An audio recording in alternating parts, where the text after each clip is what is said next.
my daughter was born kind of strong-willed. She had a strong personality. So at first we kind of just chalked it up to, that's how she is. That's her personality. She's a strong girl, which we love. But as she got older, the day-to-day challenges were, number one, I homeschool, and she refused to do school with me. It would end up in tears every single day, both of us. So my husband actually had to step in and do school with her. She wouldn't do school with me. Another huge challenge in our family was the violent tantrums that she would have. When she was little, 2, 3, you expect tantrums, and we totally thought this is normal. As she got older, something deep down told me it wasn't normal, but her tantrums would be hitting, kicking, screaming, slamming doors, attacking me, even my husband, which I was surprised. He's 6'2", and she was not scared, but she would attack us. And as she got older, she didn't grow out of it.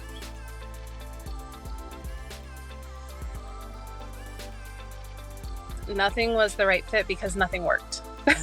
No matter what discipline approach we took, no matter, the parent coaches would say, try this type of discipline or talk to her this way, it didn't work. Extra vitamins didn't work.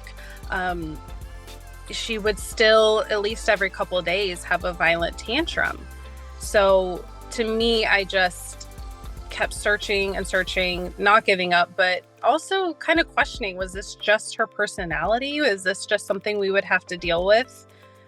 So yeah, nothing worked. So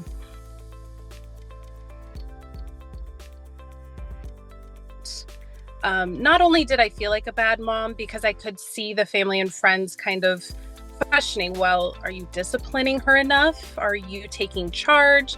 And I have a very laid back personality. So sometimes I did question that. Well, maybe it's me. Maybe I'm not a good mom to her. Maybe I'm the problem. It really got to the point where it almost was tearing our family apart. There was tension in my marriage. I was feeling awful about myself. I was feeling awful about the feelings I had about my daughter. Knowing, she's just a child, and I felt like I wasn't helping her. And in turn, our family was just chaotic and very sad. And in our state, we have to have a homeschool evaluator meet with us and go over the work. And Yep. She was the first person who said, I think your daughter has ADHD. And I said, she's not very hyper. And she said, you might want to look into it. So it was kind of on my mind, but I was like, she doesn't have ADHD. She's not a hyper kid. That's what it is, right? So I was having a very hard day. It was only getting, worse through month to month. And I pulled over, I prayed a desperate prayer, and I went to my podcast, because I'm a podcast girl, and I just searched in ADHD, and your podcast popped up, and I had never heard of it. And so I said, okay, I'm just going to go back to the beginning. Let's see what this is about. And I think I started with episode 5 about the ADHD diet. And I also really I'm very interested in foods and healthy eating. So I was like, okay, I'm interested in this. So I listened, and immediately you talked about the violent tantrums and the gut health, and it just all clicked. You described my child, and I told my husband that night, I was like, I found this new podcast, and this is it. I know in my heart, this is it. And my husband was on board, because again, I was at such a low point myself that he was like, we will try anything. Let's just try it. So we decided as a family, we were going to start with gluten. That was actually the most daunting to me, but we said, let's do gluten. Let's cut it out for a month and see what happens. It was the most confusing to me. What is gluten? What is it in? And so that's what we started with. But I will say, very quickly, we learned how to grocery shop. And about after 2 visits, it wasn't even a big deal anymore. Well, I know this doesn't happen with every child, but the first day she went gluten-free, the next day she woke up happy. That had not happened in years. We thought she just was not a morning person. She had low blood sugar, anything. She woke up happy, and I kind of cried tears of joy, but I also didn't believe it. I said, oh, well, maybe tomorrow she'll wake up grumpy again, and it'll take, till lunchtime for her to be happy.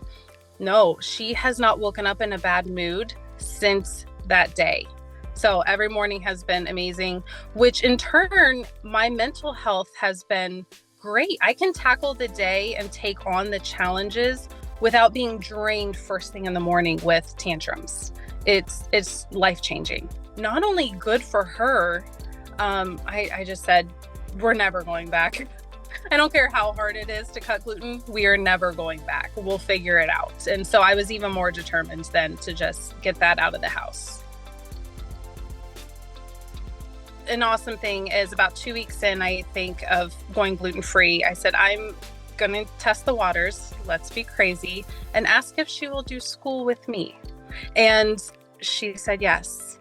And so for the first time in over a year, we did her math, and it was incredible because as a stay-home homeschooling mom, I wanted to connect with her and spend the time with her during the day, and also not put that on my husband's plate to come home from work and have to do school. So it was amazing.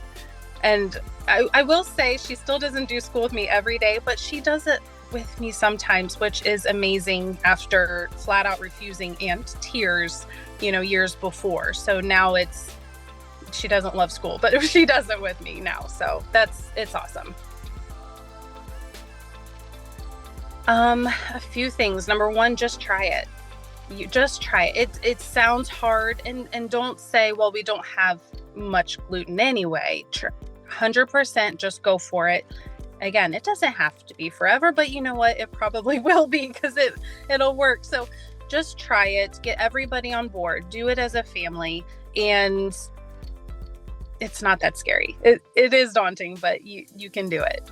I think I chose the hardest to get rid of gluten. That was the hardest for me, the biggest impact. But if you make a list of the gluten, dairy, soy, artificial dyes, processed sugar, maybe start with what you don't use a lot.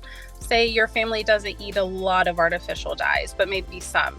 Just get rid of it. Just get rid of it. And then 2 weeks, a month later, try another one and get rid of that as well. I think that would be a really easy way to ease into getting rid of the inflammatory foods.